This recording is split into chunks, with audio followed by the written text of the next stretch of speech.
Good day everyone, my name is Andy B and this is the tutorial for the Node Editor Timeline add-on for Blender, so let's dive into.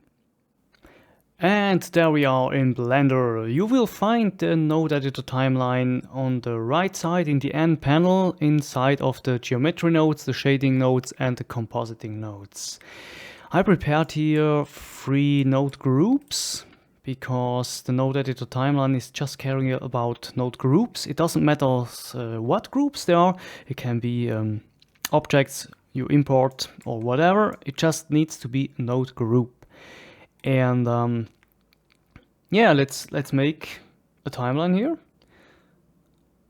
Well, yeah, it should be fine. So the setting here is just it's randomly chosen between 100 and 250 frames. If you don't want to have it randomly, you can just type in 100 or just, make one number here and then there's no randomness. But we want to have it random, so for this preview here and create a timeline. And there we are. Now you have your groups are copied and randomly attached to the timeline. If you don't like now how they are attached, let's say for example here are 4 in order, you can just press the button again and it's going to be in another way attached. It's not going to delete any nodes, by the way. It's if a node is no longer needed like this one here, it's just put it down. So you don't need to worry about your settings, that you lose them if you reorder it. It's not going to be deleted. Okay, as we can see, we have a clear overview here. It's always showing you where we are. Here's a switch, right? Boom. And it's dynamically. That means if I want to have this node here for longer, for example, I can just delete this one here, why not this one as well, and delete them, and then it's just working until here, right? Pretty nice. Or we can say, hey, I want to have this node here a little bit earlier. I'm going to change the setting here, and as you can see, it's also changing over here the name of the node, so you can see as clearly as possible where your nodes are attached, and then it works and it changes with the number 800. And you can also make a copy and say, hey, I want to have here something completely else, right? Like another one of these, and attach it, and this works as well. But of course now it has the same number like the other one, so I'm going to change it a little bit, and now there we are, right? So it's a dynamic timeline that you can always see what is happening and when is it happening. So design was the tool for audio visuals, because you want to have a crazy amount of randomly changes in there, but you also want to have power over it. And that's possible with this timeline, because you can go through it and I want to change here something, and then you change it. Let's say we're going to rotate it. Yeah, this looks so much more cool. No. and then there we are, right? This is absolutely easy. And yeah, there's one downside here with all the copies, and that is the performance. I made another little trick to avoid these performance problems, and I made that with the only attached nodes. If you activate this one here, create it again, it's going to only attach the nodes, how the name says here. As you see, they are now on the left side over each other, and they are connected pretty beautiful, so you can really clearly see what's happening again, right? It's not like a mess and somehow, what is that? No, I do my best to give you a really beautiful overview here. And then it's still marked with the red one here, and if you zoom into, you can also see very good the frame numbers, and yeah, What I want to mention here, if you don't know it already, is that you can take in any objects into your geometry nodes. So you're not kind of limited to geometry node setups. You can also do whatever you want, I don't know, shaking peoples or whatever, and take them into the geometry nodes. And here's a quick example how to make this. I just made a collection here called hidden, because I will hide it at the end. And now I'm putting some objects inside of it. Let's say Taurus and Suzanne. We always need a Suzanne. There's no fun without her. And hey, what's the cube doing out there? Okay, good. There we are. And now we're going back to our Ouija trip object here. That's of course any object with geometry nodes. I've just called it Ouija trip. And now we can import it like this. Okay, we can import it separately, I'm sorry. Like this. And the only thing you actually need to remember is the timeline setups only react to groups. So, you know, I mean, normally you will transform it at least, or anything you will do. Yeah, normally anything has been done to those nodes, and that's why it only reacts to groups. So you have to group it first, just with Ctrl G, select it and hit Ctrl G, and then it's a group. And yeah, so the reason, by the way, why it only reacts to groups is simply because it would be a mess otherwise. So really, it's not because I'm lazy or something. It's just that it turns out that it's really like not useful if you're not with groups working. Yeah, it's not that good idea. So now you can create as well a timeline. Well, it's a little short of course. So again, there we are. And now we have the same thing, right? Oh, I didn't hide it. And it works with imported stuff as well. If you feel like it's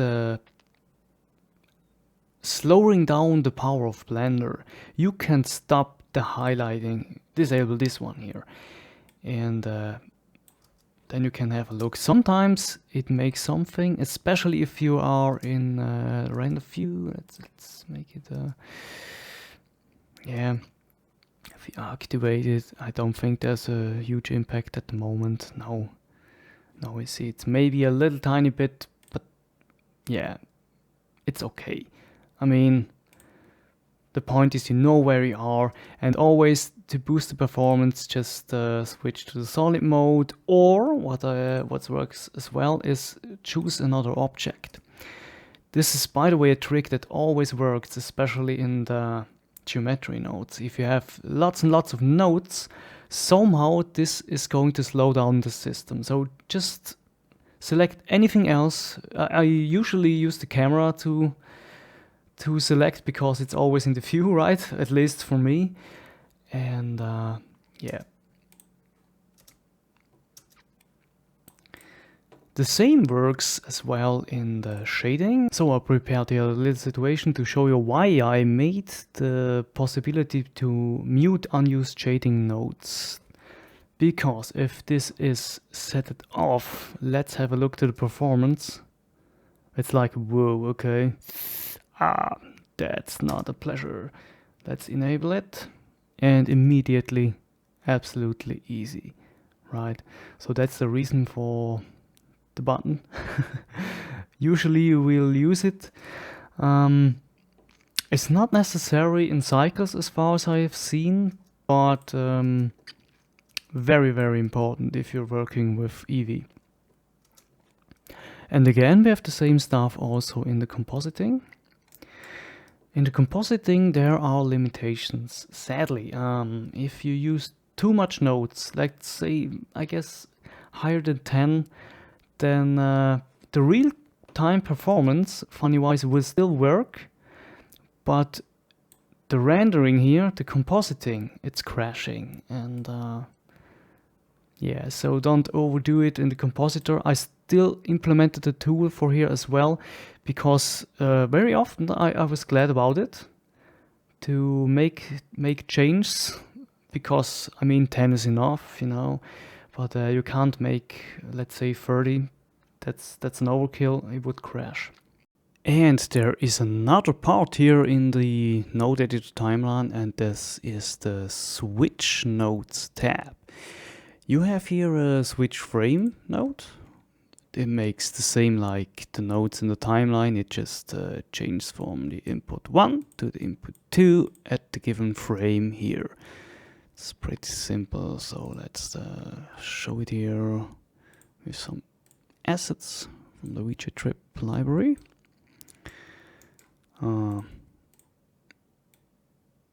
Let's take it like this and connect it. Okay, there we are.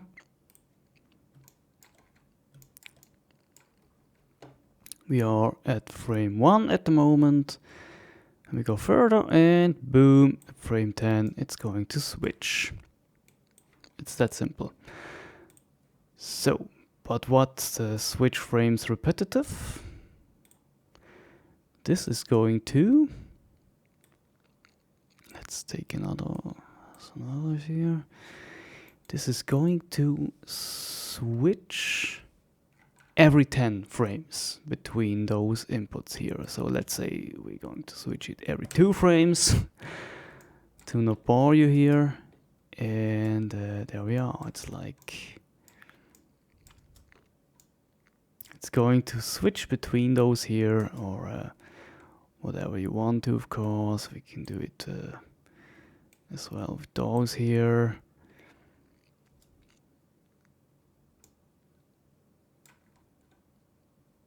Just as an example. And the switcher, on the other hand, is going to switch at the moment where the input is going to be higher than the threshold here. So let's connect it. The input, you can put it to whatever you want, you know, you can connect it to the time, or what I usually do is connect it to a audio output from the audio importer here. You got nodes here where you can connect the output from, let's say, frequency 32 with the input here, and then it's going to switch between those two always when it's higher than 5. So let's simulate it here. We're going to 5 and it switches, right?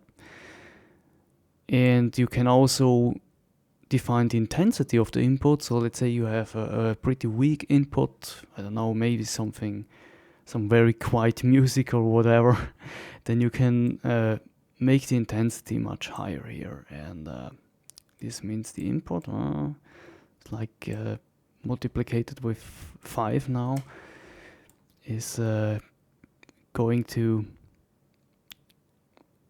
switch when you're a little over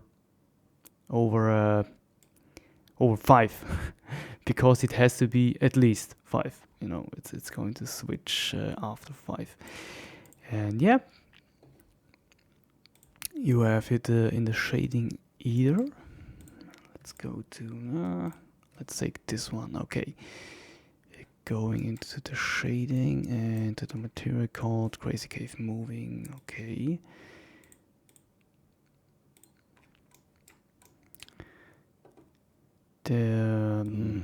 let's pack it. We have some other options in the compositor and shading. We have a frame switch repetitive. These are those tools I showed you already, and the switcher. But here we have the blending switch as well, and the blending switch repetitive. So let's say we have here a different color, and we want to blend them. and we want to blend them at frame 100 for 10 frames. So this is the default setting here, and it's going to change here. Voila. Okay.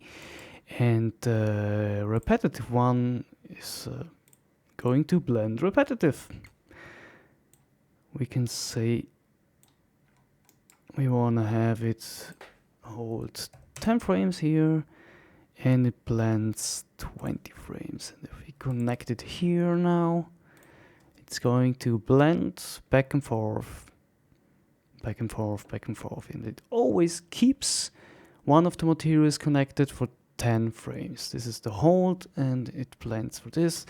And if I kind of do not feel the rhythm I want to have, I can give it some offset here. Yeah, and that's everything about the Node Editor timeline. If you have any questions, you can write me, and I do my best to answer. Hopefully you like it, and I wish you a lot of fun with it. Goodbye.